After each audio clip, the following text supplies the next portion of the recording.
Are you struggling with classroom participation, student engagement, homework assignments, taking the role, test taking when the darlings won't be still during a test? Stay with me. I've got the help for you. Hi, I'm Patricia Clarkson with another good book for you to read. This is part 3 of Classroom Management Simplified, the condensed nuts and bolts version. Now, before I get into what this section is about, I just want to put this out there. You don't have to do every single thing the book says, but I encourage you to read through it and have that dialogue about it. Sometimes, you get new teachers and they're struggling with classroom management because, you can have all that theory in school, in college, but then when you sit there with 20 kids in your room, it's a whole nother story. So this is a great book to have on hand. Like I said, 150 pages, easy read. I also created a 6-week study for it or a 9-week study for it so that the teachers can go through it gently, because it opens up that discussion, gets the little mind thinking about, what do I want my classroom to look like? How do I want this? The beauty of this book is that in each section, they tell you why, and then they tell you how to implement it, how to teach it, how to practice it, so that everyone in the classroom knows how to do it. So this is just not a book of theory that you read and they tell you all these wonderful things, and then you're left with, I already knew that, I still don't know how. This book actually gives you some hows. I love this book because, like I said, you can look at the hows and then you can decide, is that the way I want to do my how? So let's get into the book. Procedure 10 talks about student engagement and student participation. You want to encourage every student in your class to participate. Now it goes into ways of how. One of the things I like that it says is that without mistakes, learning cannot take place. When my kids were little, I always told them it's okay to make a mistake, because it's a learning process. Just don't make the same one over and over and over again, because you're not learning anything. Hello, Bob. Catch on. But this book talks about encouraging students to go ahead and take the risk, because that's the way they learn. But when they take a risk, encourage them, praise them for their efforts, talk to them about what parts of it were right and how to help them get to the full answer. You're not going to take them out back and cane them if they get it wrong, and they need to know that. You're not going to have an electric cattle prod there that says, wrong answer. I mean, come on, peoples. It talks about encouraging students, and I encourage you to encourage students. Procedure number 11 is homework. Now, it talks about how to get the kids ready for homework. It opens it up for discussion. If you don't like the suggestion in this book, then what parts of it do you not like? What parts of it do you think would work? How would you tweak it? How would you make it your own? How can you get your little darlings to practice? Opens up discussion. I'm not going to go into all of the procedures in section 3 because I do want you to get the book. But some of them are talking about group work. They also are talking about taking out the trash. How do you want kids to throw away their trash? It talks about parent conferences and calling home. It talks about the bathroom pass. It talks about how to prepare them to take a test and how do you want them to take a test. It talks about what to do when they've completed their assignments and there's still time, some things that you can do. It talks about grading. It talks about subs. It talks about having the students have roles for when a sub is there. You should have a greeter, a hospitality assistant, a distributor of paper, a collector, a cheerleader, a rewarder. And it talks about what each of those roles are.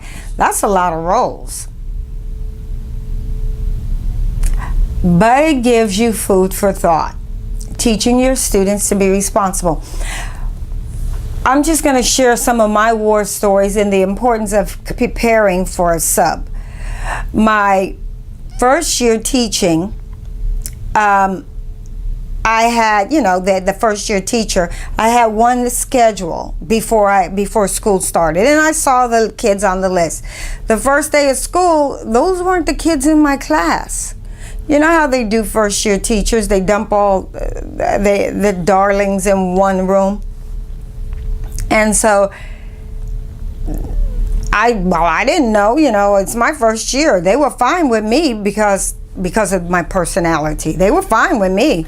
You're going to sit down and do your work. You're going to A, sit down, let's get to work and learn. Or you're going to B, sit down, let's get to work and learn. Or you're going to C, sit down, get to work and learn. We're going to have we can do this having fun and excitement, or we can do this without fun or excitement. It really doesn't matter to me.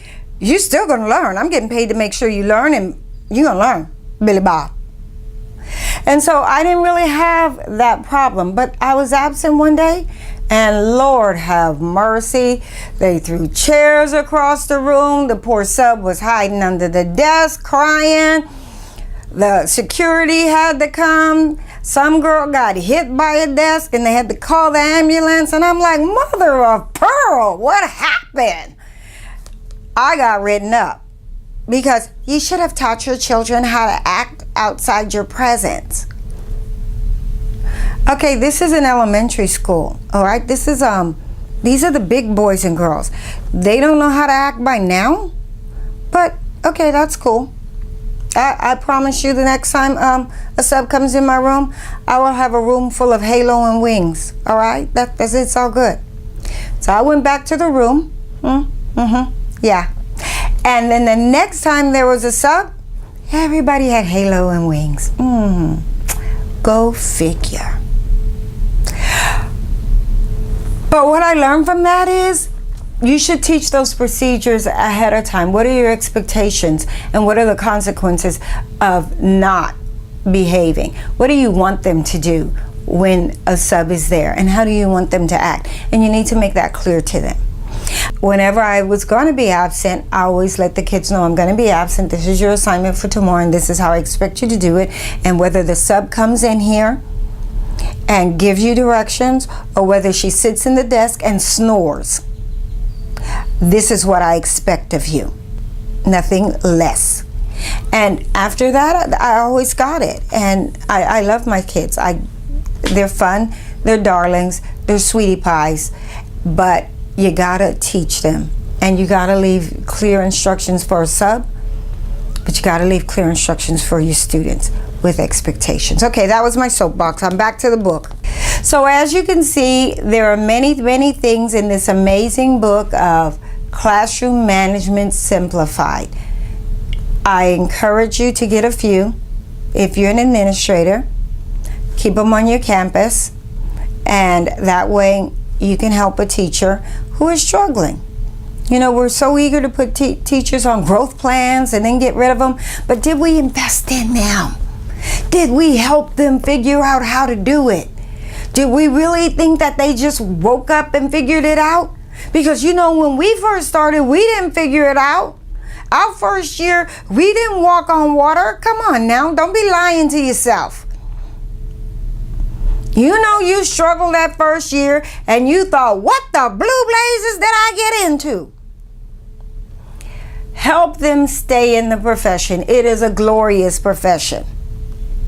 It is worth it. You are worth it. The kids are worth it. I'd like to thank y'all for staying to the end. I want you to follow me on Twitter, follow me on Facebook, check out my website. Hit the link below and subscribe to my channel, because I'm going to be doing more and more book reviews. This is Patricia Clarkson from Stachland Learning Center, wishing you an amazing, glorious, fantastic school year. May you be blessed, and may your students be just as blessed. Patricia Clarkson.